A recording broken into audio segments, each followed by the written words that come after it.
Well, school is starting again. And if you're a dad, that probably means two things are happening all at the same time. Part of you is grateful for the structure, and part of you is just already bracing for the chaos. Things like early alarms, packing lunches, all these field trip signs, forms to sign. I got to tell you, these things drive me bonkers. Dad, can you please sign this permission slip? I signed one a month ago. Why can't they just save all of that information? Yeah, anyway, that's a complete aside. Look, schedules are changing. Activities are going to start backing up, right? Shoes are going to go missing. He's going to want to put the Crocs on the dog again. A whole house full of people re entering life with very different energy levels. Hi, I'm Dan Hayden, and this is episode 42 of the Positive Legacy Podcast for Christian Fathers. The title of this week's episode, Back to School Without Losing Your Mind. Yeah, okay, so that title episode, little tongue in cheek, but just a little. Hey, because back to school season can probably become one of those pressure points in family life where your intentions are good, but your calendar is full and your nervous system is hanging on by a thread before 7:15 in the morning. In our house, the rhythm is a little unusual.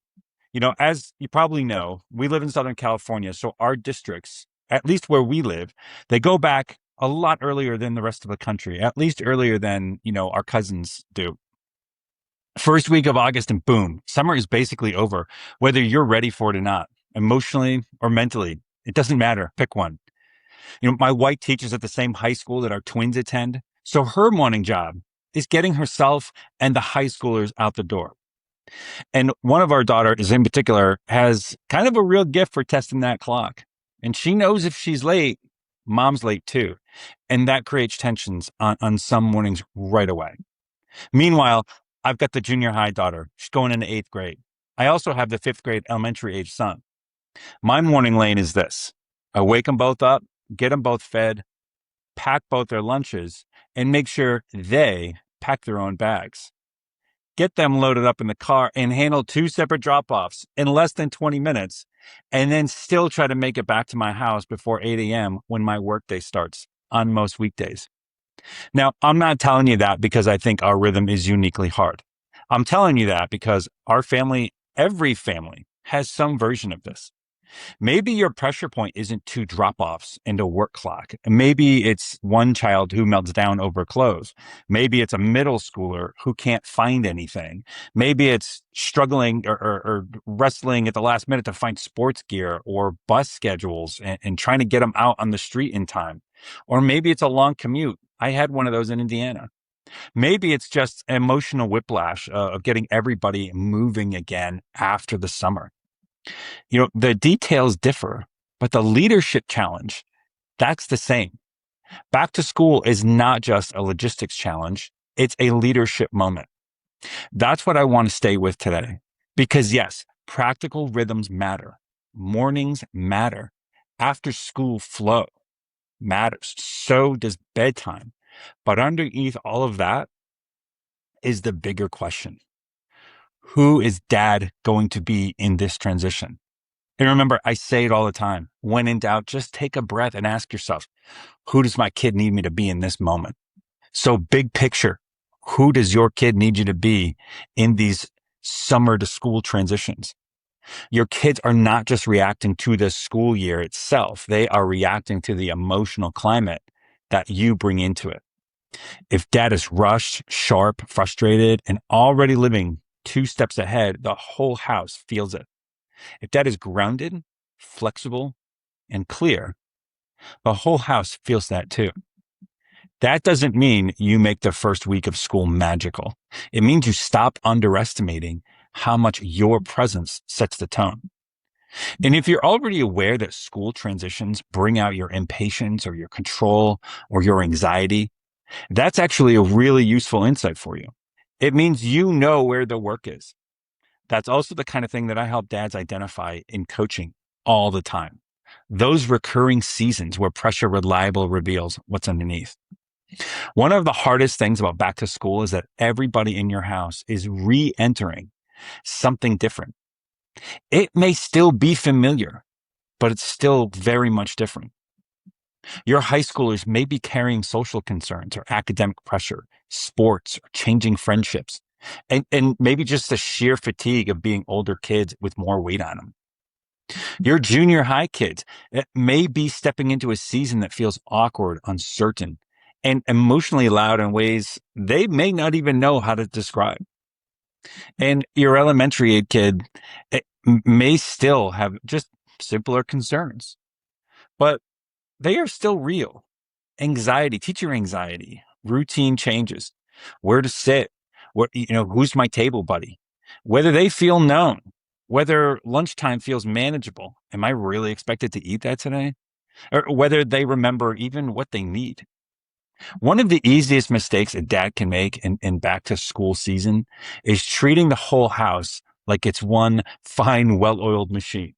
Because we all know that's probably not the truth, right? Same energy, same expectations, same emotional response, same, hey, come on, everybody, what's the problem? But that's not what's happening. You don't have one child returning to school. You have multiple human beings at multiple developmental stages, stepping into multiple different worlds. That's why discernment matters so much here.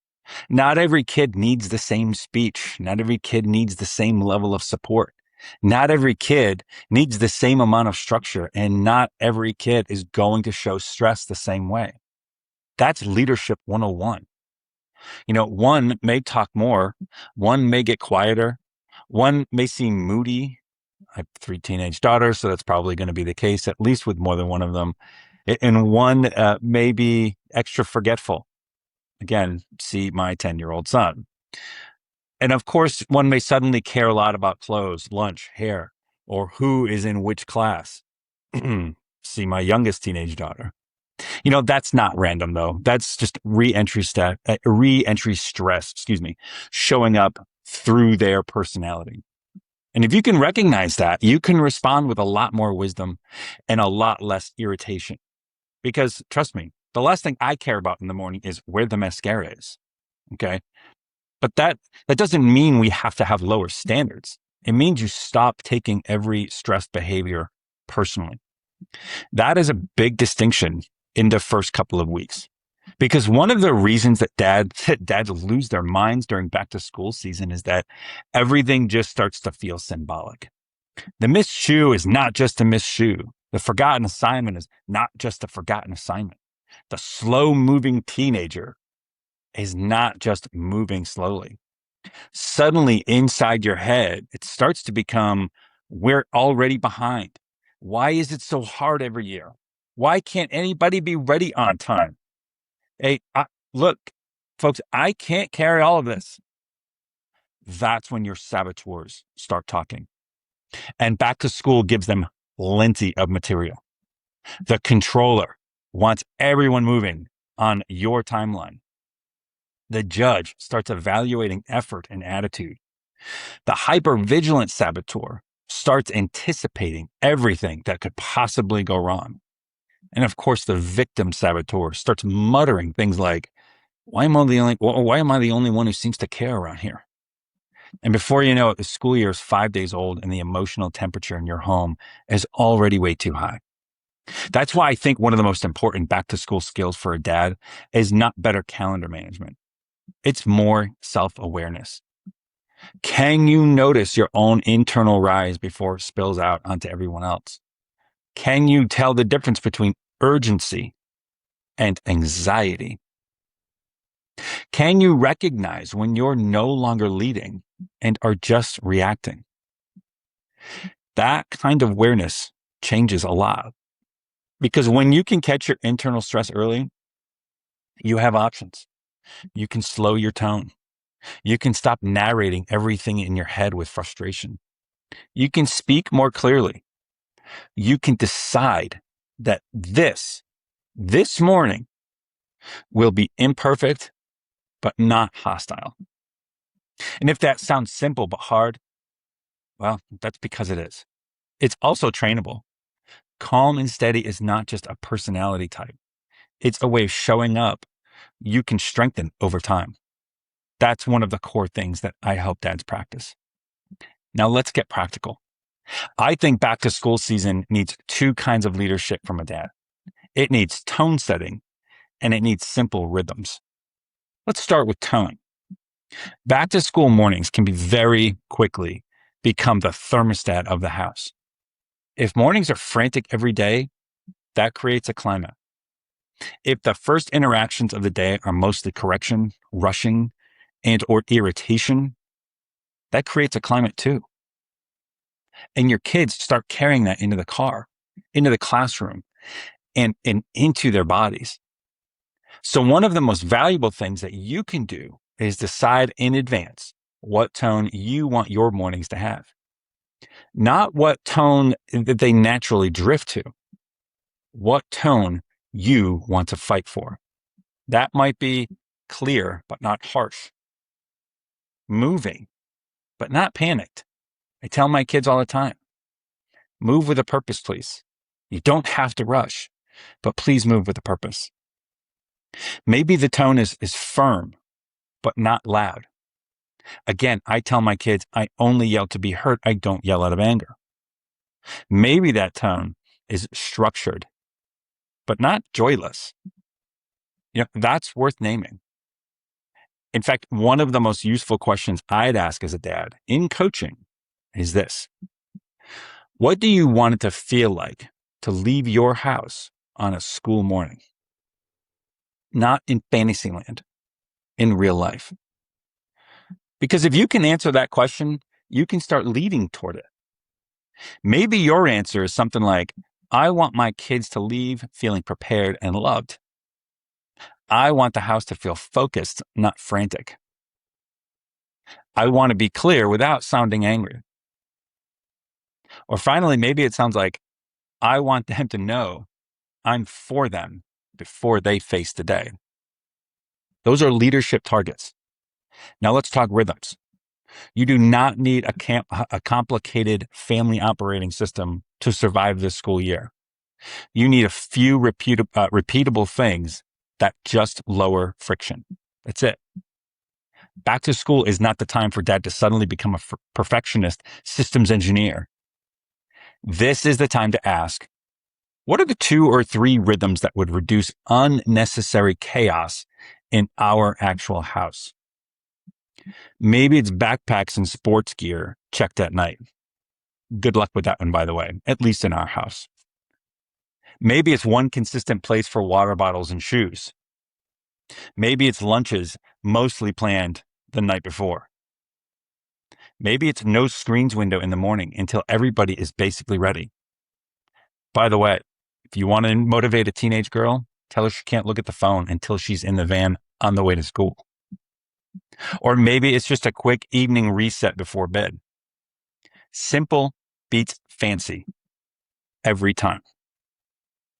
One of my mentors also said something to the effect of clear beats complicated. So especially in these first 2 weeks, because in this season, your family does not need more complexity. They need fewer avoidable decisions. And if I've learned anything as a dad, it's that reducing friction often matters more than increasing intensity. You don't need to shout your way into a smoother school year. You need to remove a few predictable pressure points. That's a very different approach. Okay, hey, look, quick word from our sponsor, because apparently we do need to pay the bills around here. Surprise, I'm the sponsor. Hey, look, if back to school mornings, family transitions, or the recurring stress points in your home are already showing you exactly where you need support, that's the work I do with Christian dads every week. I help dads become calmer, steadier, and more intentional in the moments that usually throw them off. So if you want help with that, grab a complimentary coaching call with me through the link in the show notes. How'd that sound? All right, back to the show. Hey, now let me say something else that matters with an age spread like the one we have in our family. What works for your high schoolers is not necessarily what works for the elementary school kid. Your older kids, they need more ownership. My daughters, for example, they get themselves up. They get themselves dressed, obviously. They get themselves ready. They need very, very few reminders, and they know they're not going to get many reminders. We don't make their lunches. They make their own lunch. We just kind of spot check, right? In the Army, we called those PCCs and PCIs. Hey, do you have your water bottle? Yes. Hey, do you have your cleats? Oh, I forgot my cleats. Cool, go get them. We don't do a whole lot for them except remind them they need to be in the car in 8 minutes. Maybe your younger kids, maybe they do need more direct support. I have to get Billy out of bed. Actually, I just kind of wake him up and say, hey, buddy, we got like 5 minutes, and I need you out of bed. But I do have to get breakfast ready. I do have to sort of, negotiate what he wants for lunch that day. But he's the one who is responsible for packing his own backpack. And you know what? And if he forgets something, he'll get it at the end of the day.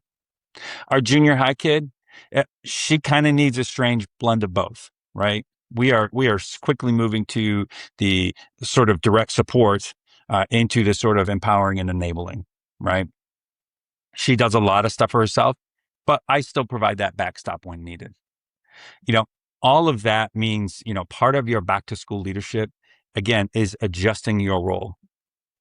With one child, that may look like more reminders and more physical help. With another, it may mean asking better questions and expecting more ownership.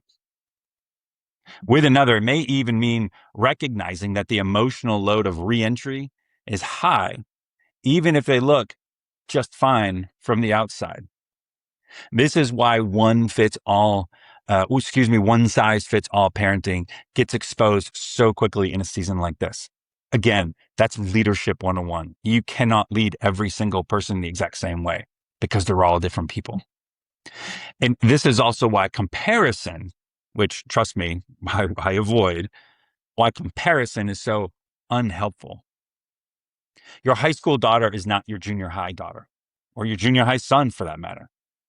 Your junior high daughter is not your fifth grader. And none of them need to be measured primarily against each other. Don't even try it. It's not going to work, I promise. They need to be understood well enough to be led wisely. That doesn't mean expectations disappear. It means they get applied with discernment. Another piece of this is after school reentry. A lot of dads focus so much on getting kids out the door that they forget school has to come back home somehow too. And after school, everybody returns with something. Maybe it's fatigue. A lot of times it's fatigue, especially if you have high school athletes or you've got kids who, hey, I've got a 3-hour softball practice in a couple of hours. There's always some social residue, always hunger. Oh my goodness. I don't know why you're hungry. Maybe it's because you went the entire day with a bagel and cream cheese because you didn't want school lunch and then went to practice for 3 hours and then came home. Yeah, trust me, I've been there. So yeah, they're always going to be hungry when they get home. Always, sometimes they're stressed out. Sometimes they're super excited. There's some disappointment. Hopefully, the teachers in your schools are still assigning homework. It's been hit or miss over the last couple of years. But sometimes there's homework or projects that are due. And of course, like I said earlier, practice schedules too. If mornings are one pressure point, that after school transition is another. And one of the easiest ways to lose your mind is to treat after school like everybody should just instantly shift into cheerful productivity, get your homework done mode. That's not usually how it works. Sometimes your kid just needs food first. Hey, you can tell when the kids are hungry. Hey, what did you have to eat today? You don't need to make it a lesson in transition. Okay, cool. What can I make for you? Or, hey, look, we got food in the fridge. There's food in the pantry. Sometimes they just need quiet. Sometimes they're just overstimulated. They just need, like us, sometimes just to take a few deep breaths and reset. Sometimes they get a little jittery and they need movement. Cool. Practice is in an hour. Go get your uniform on. Sometimes 5 minutes of your attention, just basic attention, looking them in the eye with an active posture before you ask about anything practical. Again, this is where simple rhythms help. Maybe it's a snack before questions. Maybe it's 10 minutes of just decompression before homework talk. One of my daughters absolutely needs that. However, sometimes those 10 minutes turn into 30, turn into like 90. And we had to have a long conversation with her last year saying, hey, look, I know that you just want to come home, decompress, and watch TV, but you don't have that luxury. You're an in-season athlete taking a ton of honors courses. That time is no longer available to you. You got 10 minutes and then you need to get to work. Those are hard conversations, but she understood. Also maybe sometimes, the after school rhythm could be just a consistent check-in question at the same time every day. Not an interrogation, just a predictable touch point. Something like, hey, what was heavy today? What felt good today? What did you need from me tonight? Again, easiest question to ask yourself. What does my kid need from me in this moment? And questions like that, they can go a long way. And if transitions are where your family struggles the most, mornings, after school, bedtime, weekends, that's not a small realization. It's probably one of your clearest growth edges as a dad. And it's a powerful place to focus. I want to say something, though, about expectations. Back to school can tempt dads into loading the first week with just too much meaning, right? You want everybody ready. You want a strong start. You want responsibility. You want gratitude. You're welcome for that ride, by the way. You want less chaos than last year. Spoiler, it ain't happening. Okay. But all of that is understandable. But if you turn the first week of school into a moral referendum on your whole family, you're just going to make everybody tighter. Try to think in terms of adjustments, not immediate mastery. Again, your family, your whole family is re-entering, not trying to prove themselves. That mindset matters. The first 2 weeks are not about showing that everybody has it all together.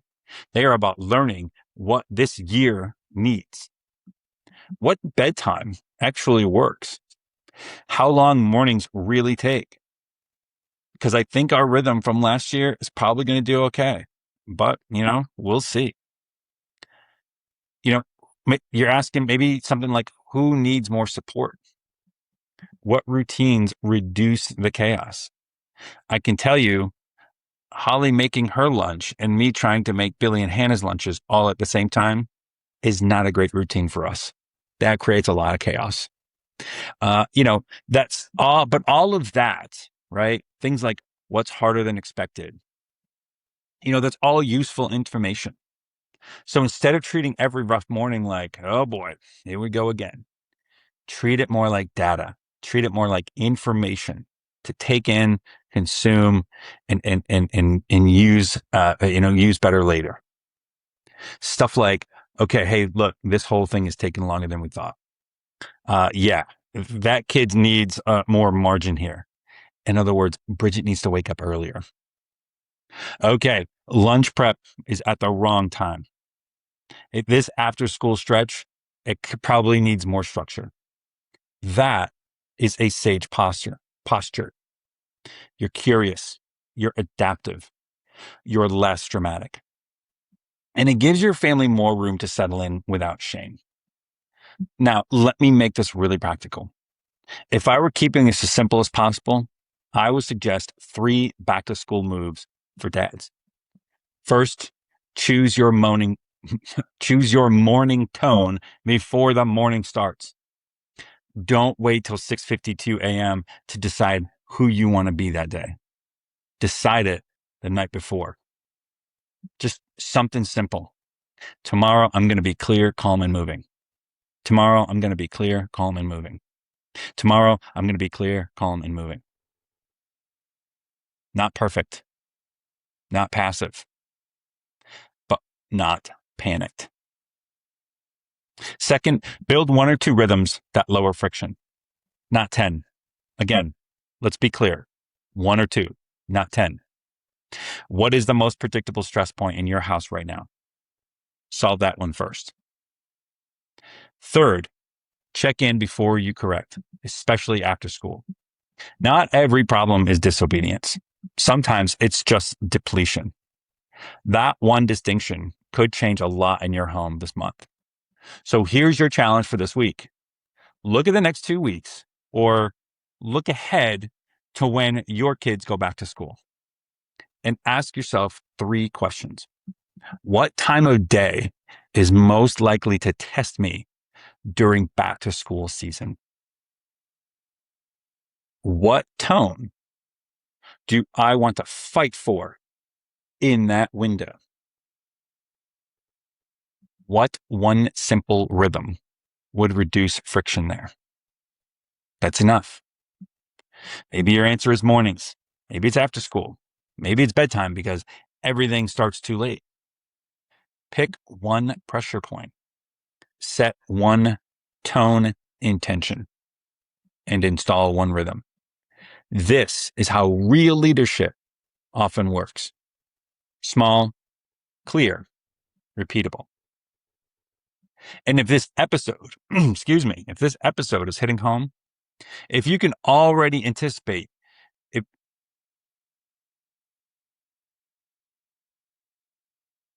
there was a bit of a glitch there, so I'm going to keep talking. Okay. And if this episode is hitting home for the third time, if you can already feel the school year pressure rising, if you can anticipate that already, and you do not want to spend the first month sounding like a frustrated drill sergeant or a resigned bystander, I want to invite you to take the next step. Inside my Positive Legacy Academy, this is exactly the kind of thing we work on. How to lead transitions with more steadiness, how to lower pressure without lowering the standards, how to identify your recurring family stress points, how to build rhythms that actually fit your real life, and how to become the kind of calm and steady father whose family can feel the difference. If that sounds like what you need, I'd love to invite you to a complimentary coaching call. On that call, we can talk about stuff like where back to school stress tends to hit your house the hardest, what kind of dad that you want to be in those moments, and whether coaching with me and a group of other Christian men would be helpful to you leading this season with more clarity and peace. Like I said earlier, a word from our sponsor, you can grab that time through the link in the show notes. Hey, back to school is not just a scheduling event. It's absolutely a fatherhood moment. As you step into these next 2 weeks, as I am here, or again, anticipating back to school next month, since I grew up on the East Coast, school usually starts in September, but where do you most want your presence, not your pressure, to set the tone in your home? Hey, until next time, stay rooted in grace, stay steady in mind and spirit, and keep building your positive legacy one intentional moment at a time. See you again next week.